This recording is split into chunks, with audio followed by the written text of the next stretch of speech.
Welcome to Kenpo University. My name's Al Babinick, and this is our helper Ted, and today we're going to talk about the angles that go into the backbreaker and how to get the takedown.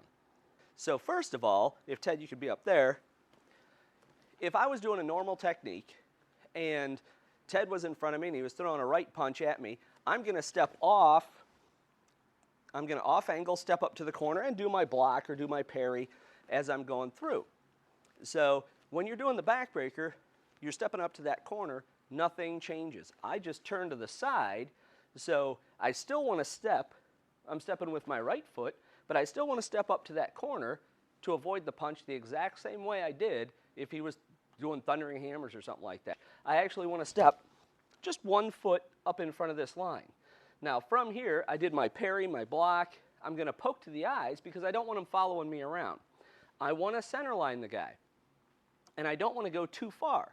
So this is a very fast spin, and it's a little footstep, just like in spiraling Twig or Wings of Silk. So I stepped off to the side, I did my parry block poke, and then I'm stepping up, I'm getting a spin right here.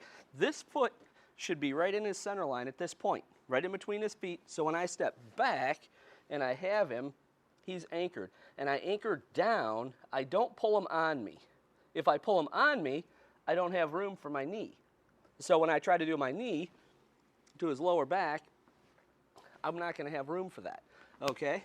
So when Ted's standing here, when somebody throws a punch, you can see that the angle of his shoulders is that angle going to the back corner. When he throws the punch, go ahead, throw a punch, now his shoulders are on this corner, all right? Nobody's standing flat facing you. They're always turning like this. So if I was right behind him, he actually has a bracing angle where I'd be pulling against his back foot.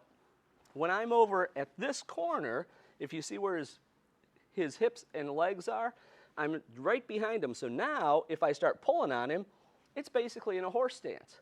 And that's what we want. Now on this version, what happens is when I block, I'm going to turn the guy a little bit, all right? If he turns a little bit, we're still centerlining the hips.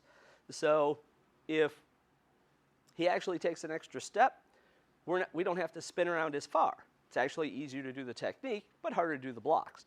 So from here, as he throws his punch, I do my blocks, I hit him, oh, he took a step, so now I only have to go back to here. I didn't have to go all the way up to that corner because I'm centerlining where his hips are, not where his shoulders are, okay? So if that happens to you, if you know that type of aversion, fine, no problem, but you got to make sure you spin the guy. By the way, don't forget, if you don't poke the guy in the eyes, he's just going to spin and follow you. So you got to get that block, block, poke, or parry, parry, poke as you're going in. Depends how you want to do it. But you got to make sure you poke to the eyes or claw to the face or something to make his hands come up, take his mind off of following you. Thank you for watching this video production from Kenpo University.